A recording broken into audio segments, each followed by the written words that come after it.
Welcome, esteemed viewer, to the most magnificent spectacle the galaxy has ever known.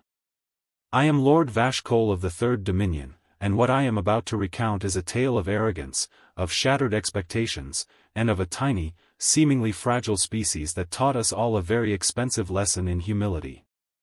You see, on Kathvar Prime, in the dazzling, opulent Grand Colosseum, we had gathered for what we believed would be a predictable, if entertaining, blood sport. How delightfully wrong we were. The Colosseum itself was a marvel, a true testament to our advanced civilization. Imagine a structure so vast, so intricately designed, that it made the grandest human stadiums look like child's play. Tier upon tier of gleaming, obsidian-like seats rose into the alien sky, each level more luxurious than the last. Our noble sections, naturally, were a cut above the rest. We reclined in climate-controlled pods, the air perfectly calibrated to our varied atmospheric needs, surrounded by holographic displays that constantly updated biometric readouts of the fighters and, more importantly, our personal betting terminals. Because, let's be honest, what's the thrill of watching life and death struggles if you can't significantly profit from the inevitable outcome? Below us, the arena floor shimmered, an adaptive nanosurface capable of transforming from gritty desert sand to jagged volcanic rock, or even a pulsating energy field, all at the mere touch of a command button. Around the perimeter, translucent displays floated, showcasing the ever-shifting odds, the combatants' surprisingly brief statistics, and slow-motion replays of past, equally brutal victories. Every single element of this colossal structure was meticulously designed for one purpose: to allow the galactic elite to revel in their importance, to feel the thrill of power, as they watched the desperate and the condemned fight for their very existence. Charming, isn't it?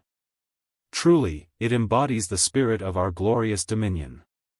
Beside me, Commander Drexhigh, an old friend from my military days, adjusted the heavy, ceremonial plates of his armor. His four, multifaceted eyes gleamed with an almost childlike anticipation. "Vashkol, my friend," he chittered, his species equivalent of a chuckle, "this promises to be quite the show." "A human, you say? Against one of our champions?" I almost feel a pang of guilt. They're such delicate creatures, aren't they? It's practically stealing credits from the naive. His mandibles clicked in amusement, a sound that always grated on my auditory sensors, but I tolerated it for the sake of old comradeship. Lady Quinera, a being of pure, shimmering crystal, whose emotions manifested as shifting hues across her exoskeleton, was already engrossed in her personal terminal. Her shell flashed with patterns of vibrant emerald and gold, the colors of pure amusement and self-satisfaction. 500 credits on the human lasting less than 30 seconds, she announced, her voice a series of harmonious chimes. "I'm feeling particularly generous today. Perhaps they'll provide a moment's diversion before the main event."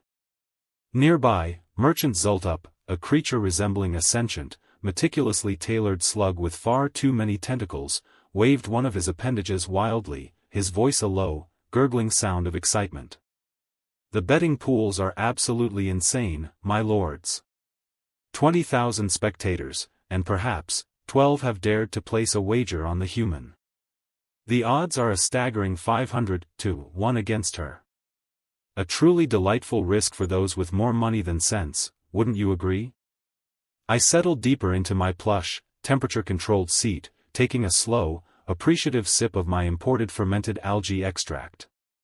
The arena was a kaleidoscope of alien life, packed beyond anything I had ever witnessed.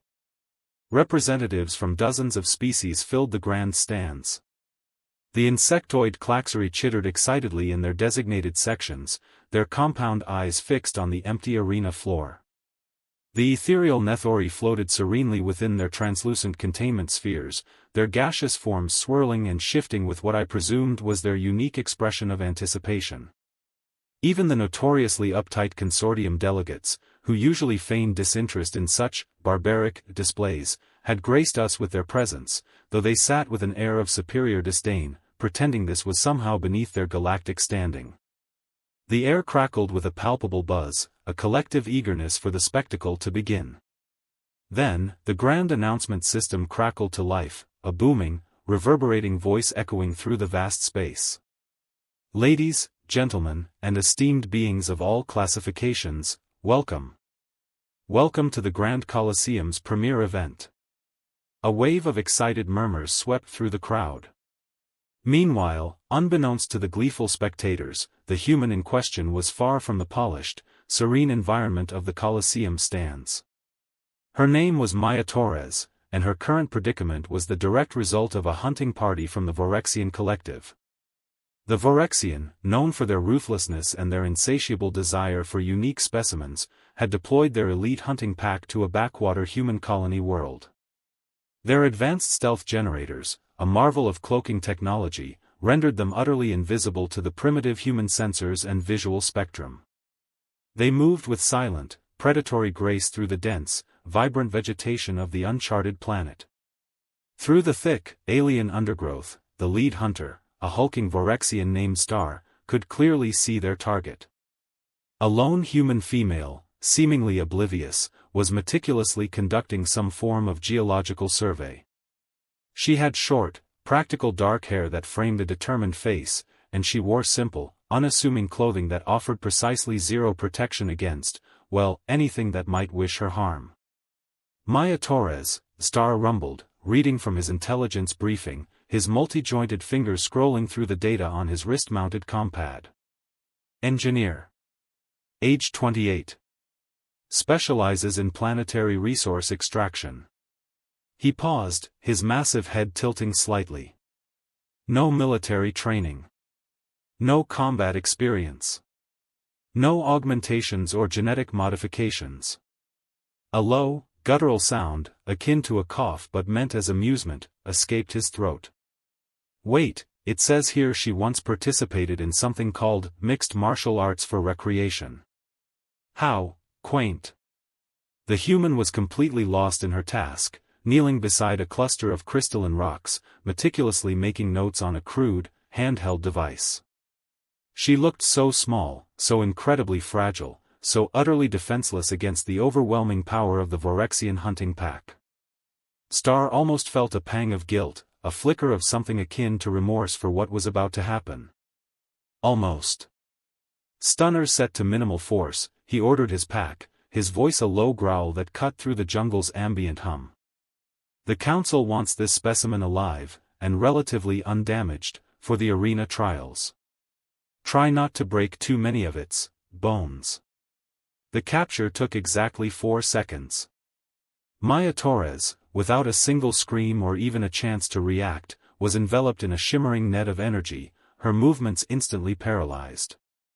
She was unconscious before she even hit the ground, a silent, almost effortless acquisition. Little did Star know, this seemingly easy capture would soon be the catalyst for the greatest upset the galaxy had ever witnessed. The laughter in the Colosseum, and the smug satisfaction of the Vorexian hunters, would soon turn to gasps of shock and utter, unadulterated terror. The stage was set, the players in position. The galaxy was about to learn a very hard lesson about underestimating humanity. The Grand Colosseum's announcement system boomed again, rattling the very seats in our pods.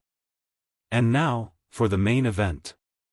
Prepare yourselves, esteemed spectators, for a clash of species, a test of raw strength and primal will." In the blue corner, weighing in at an impressive 800 kilograms of pure, unadulterated muscle and chitin, a champion of the Vorexian collective, undefeated in 17 cycles, the spinebreaker, the dread Fong, the one and only, Kr'thar. A massive, armored beast lumbered onto the arena floor, bathed in a shimmering blue light. Kr'thar was a terrifying sight even to us seasoned observers of brutality. His segmented body, covered in thick, obsidian-like plates, rippled with power. For powerful limbs ended in razor-sharp claws, each capable of rending durasteel with ease. His head was a nightmarish fusion of a predatory reptile and a giant insect, with multiple glowing red eyes that scanned the crowd, radiating an aura of cold, calculating menace. From his back sprouted a series of wickedly curved spikes, rumored to be the very tools he used to shatter the spinal columns of his unfortunate opponents. A collective roar erupted from the Vorexian sections of the stands, a sound like 1,000 grinding stones. Kr'thar let out a piercing shriek, a challenge that vibrated through the very bones of the Colosseum. And now, the announcer's voice boomed, a hint of theatrical amusement creeping into his tone, representing the death world of Terra, a species known only for its persistent, if baffling, resilience. In the red corner, weighing in at a mere 58 kilograms, standing at an unimpressive 1.6 meters, we present the human. A collective gasp, then a wave of titters and open laughter, swept through the arena. The red spotlight, usually reserved for formidable challengers, illuminated a small, seemingly insignificant figure being escorted onto the arena floor. Maya Torres. She was clad in a simple, rough-spun tunic and trousers, her dark hair pulled back in a practical, unadorned braid. There were no gleaming armors, no intimidating weapons, no visible augmentations. She looked ordinary. Pathetically so. Her hands were cuffed behind her back, and she was being prodded by 2 heavily armed Vorexian guards who dwarfed her entirely. Her face was pale, but her eyes, even from my distance, seemed to hold a flicker of something I couldn't quite place, not fear, not defiance, but something colder, more analytical. Commander Drexhai clicked his mandibles in outright mirth. Good heavens, Vashkol, they truly did send us a mere civilian. This will be over before my algae extract settles. Lady Quinera's shell shifted to a vibrant, almost mocking fuchsia. Such a pity. I had hoped for at least 10 seconds of entertainment. Perhaps Kr'thar will play with his food for a moment. Even Merchant Zultup's usually jovial gurgles turned to sounds of genuine pity. A 500 to 1 odd, indeed. Perhaps 1,000 to 1 would have been more accurate. I said nothing, merely watching. Something about the human's stillness, her lack of overt panic, was unsettling. Most species, faced with Kr'thar, would be screaming, pleading, or attempting a futile escape. She simply walked, her gaze sweeping the arena with an almost curious detachment before settling on her monstrous opponent. The guards unceremoniously shoved her forward, unclipping her restraints with a harsh jingle of metal.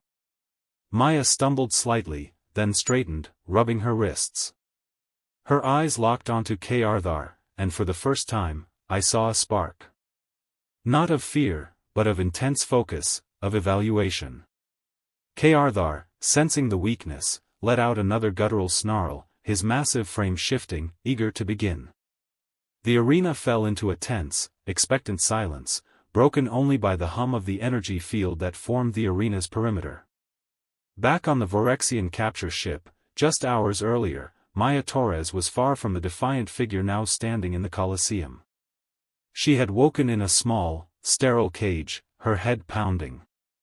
The last thing she remembered was bending over a geological sample, the humid air of the colony world clinging to her skin. Now, the air was cold, metallic, and permeated with an acrid, alien scent. The bars of her cage glowed with a faint, pulsing energy. Through the translucent walls of her cell, she could see other cages, containing various alien creatures, some snarling, some cowering. She was in a menagerie, a collection of specimens. And then, she saw him. Star. He was inspecting a holographic display, his multi-jointed fingers scrolling through what looked like her own personal file. He chuckled, a truly unpleasant sound, and pointed to something on the screen, conversing with another Vorexian. Maya, despite the throbbing in her head, focused. She might not understand their language, but she was an engineer, a problem solver. She needed data. She slowly began to test the limits of her cage, probing the energy field with tentative fingers.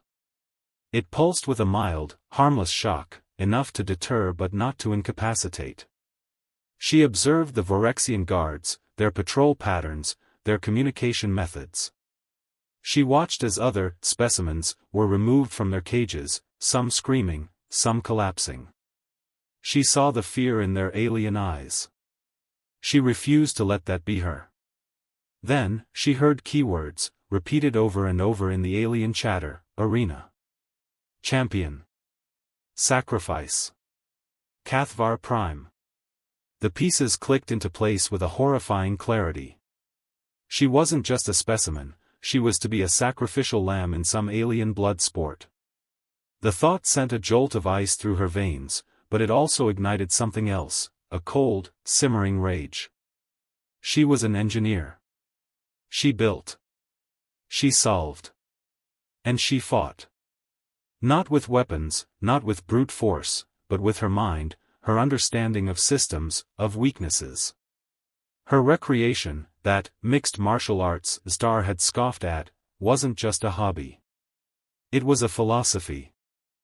The stadium lights seemed to intensify, focusing their brilliant glare on the two vastly mismatched figures in the center of the arena. Kr'thar, the Phyrexian champion, began to circle, a low growl rumbling in his chest. His four powerful limbs moved with a predatory grace that belied his massive size, each step precise, calculated. His glowing red eyes, set deep within his formidable skull, never left Maya. He was a creature of instinct, honed by countless battles, and he knew how to break things. He knew how to break her. Maya, on the other hand, stood her ground. Her posture was surprisingly relaxed, almost fluid, but there was an underlying tension, a coiled readiness in her stillness. She wasn't circling, she wasn't growling. She was simply observing, her own dark eyes tracking Kr'thar's every movement, every shift of his weight, every subtle twitch of his razor-sharp claws. To the casual observer, she looked terrified, frozen. To someone like me, Lord Vashkol, who had seen countless beings face their end in this very arena, there was something else. A profound, almost unnerving calm. Commander Drexhai chuckled, a dry, rattling sound. She's paralyzed with fear, Vashkol. A shame. It would have been more amusing if she at least tried to run. Lady Quinera's shell pulsed with a deep, dismissive indigo. Such a simple creature. No concept of self-preservation. Kr'thar will make quick work of her. But I remembered the intelligence briefing star had scoffed at, mixed martial arts. A human combat form that emphasized a combination of fighting styles. It wasn't about brute force, it was about technique, leverage, exploiting weaknesses. And Kr'thar, for all his terrifying power, had weaknesses. Every creature did. The question was, could this tiny human find them, let alone exploit them, against a being of such overwhelming physical might? It seemed impossible. The crowd, sensing the impending end, began to chant Kr'thar's name, a rhythmic, guttural roar that echoed off the arena walls. Kr'thar, spurred on by the adulation, suddenly lunged. It wasn't a full-speed charge, but a testing strike, a feint. His massive foreclaw slashed through the air where Maya had been standing a split second before. But she wasn't there. Her movement was barely perceptible, a blur. She hadn't backed away, hadn't jumped sideways. Instead, she had shifted, a subtle pivot of her hips, a slight lean, just enough to let the monstrous claw whistle past her nose. It was incredibly precise, an economy of motion that spoke of intense training, not just raw reaction.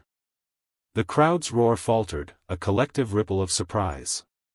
Even Kr'thar paused, his glowing eyes blinking slowly, as if processing the unexpected evasion.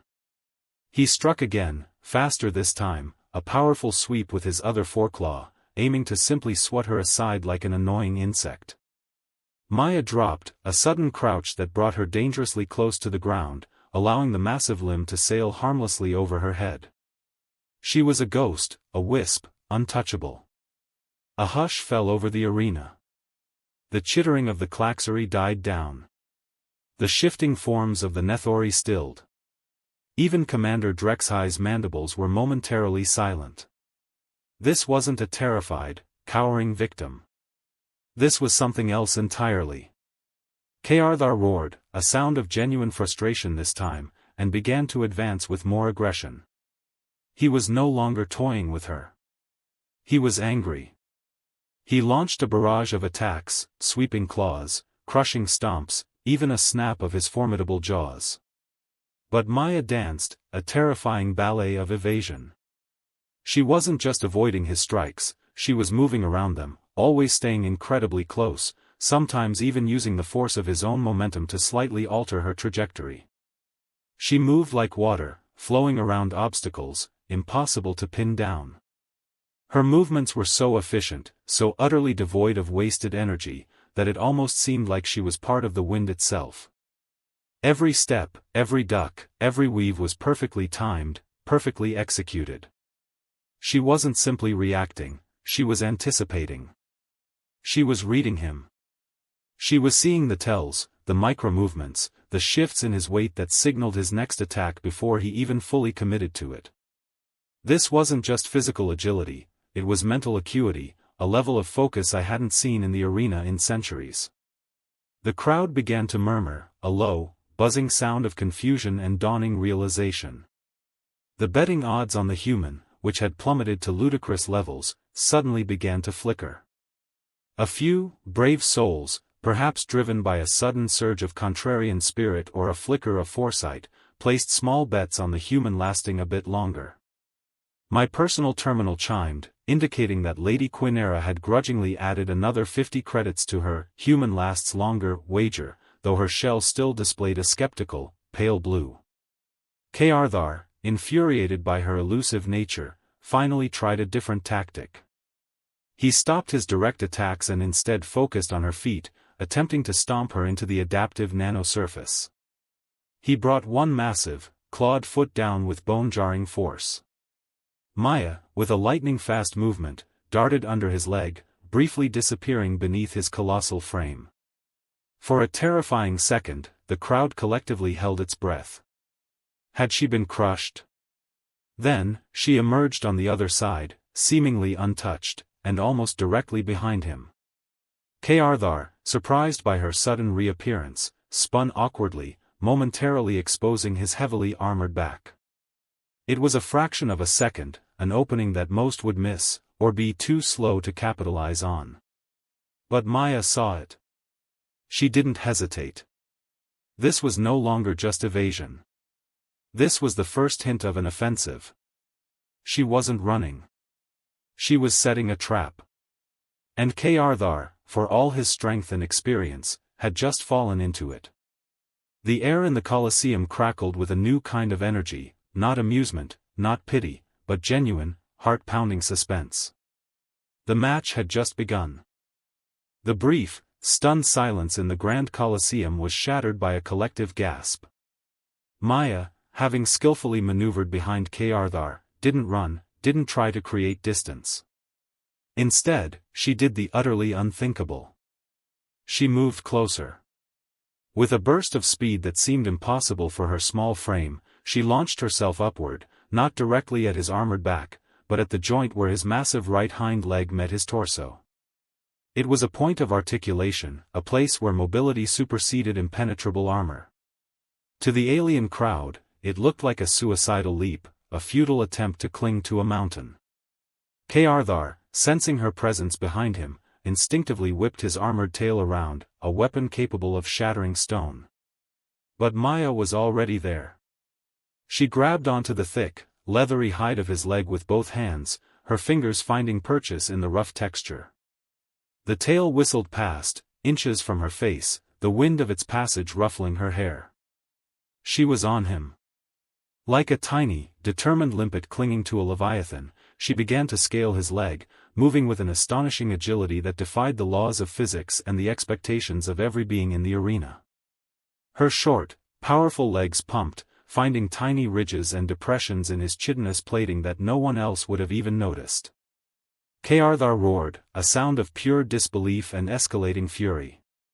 He bucked, he twisted, he slammed his massive leg against the arena floor, trying to dislodge her. The ground trembled with the force of his movements, but Maya held on, her body pressed tight against his leg, absorbing the impact, refusing to be shaken off. She was moving with purpose, climbing higher, towards his vulnerable underbelly, towards the joint where his leg met his torso, the exact point she had targeted in her mental planning. From my pod, I leaned forward, my face almost pressed against the transparent steel. My algae extract was forgotten. Commander Drexai's 4 eyes were wide, fixated on the arena. Lady Quinera's shell was a chaotic swirl of agitated colors, crimson, electric blue, stark white. Merchant Zultup had dropped his compad, his tentacles waving aimlessly in pure astonishment. The entire Colosseum was a single, collective intake of breath. What in the blazes is she doing? Commander Drexai rasped, his voice a low, incredulous growl. She's climbing him. This isn't sanctioned combat. Lady Quinera chimed, her voice laced with an unfamiliar tremor of outrage. This is an abomination. But it was strategy. Pure, unadulterated, human strategy. She wasn't engaging him head-on, not trying to match his strength. She was bypassing it, getting inside his guard, attacking a point he likely never thought he'd need to defend against a creature so small. This was the mixed martial arts in action, not just a recreational activity, but a deep understanding of movement, anatomy, and leverage. Maya reached the upper thigh, then, with another explosive burst of effort, she launched herself sideways, propelling her body towards Kr'thar's exposed flank. Her target was clear, the soft, unprotected flesh just beneath his armpit, a small but vital area. She wrapped one arm around his thick limb, using it as an anchor, and with the other, she drove her fist, not in a wild punch, but in a precise, focused strike, into that vulnerable spot. It wasn't a strong punch by Kr'thar's standards, barely a pinprick against his armored hide. But it was a pressure point. A nerve cluster. Kr'thar flinched, a massive shudder running through his enormous body. His roars turned from fury to a surprised yelp of pain. It was momentary, but it was enough. He stumbled, his intricate combat programming briefly overridden by the unexpected sensation. That stumble was all Maya needed. In a fluid, incredibly fast motion that I would later replay countless times on my personal terminal, she flowed. Her grip on his leg tightened, and with a swift, powerful twist of her body, she used his own momentum, his own massive weight, against him. She wasn't throwing him, she was redirecting him. It was a perfectly executed trip, using his own center of gravity, a move designed to take down opponents many times her size. She pulled, she twisted, she pushed with her legs against his own. Kr'thar, for the first time in his celebrated career, lost his footing. The champion, the undefeated spinebreaker, the dread Fong, began to fall. The impact was thunderous. Kr'thar hit the adaptive nanosurface with a sickening thud that vibrated through the entire Colosseum. Dust, or whatever the arena floor was made of, erupted into a cloud around him. He lay there for a second, disoriented, stunned. The crowd was utterly silent. No one cheered, no one laughed. They simply stared, their alien eyes wide with a mixture of shock and sheer disbelief. A champion. Fallen. By a human. A tiny, fragile human. But Maya wasn't done. Not by a long shot. She landed lightly beside him, already moving, already planning the next step. She didn't pause to admire her work. She didn't gloat. This wasn't about showmanship, it was about survival. And she knew Kr'thar wouldn't stay down for long. The true lesson was about to begin. The aliens had underestimated humanity, not just in their physical strength, but in their cunning, their adaptability, their sheer, indomitable will to survive. The stage was set for the unthinkable.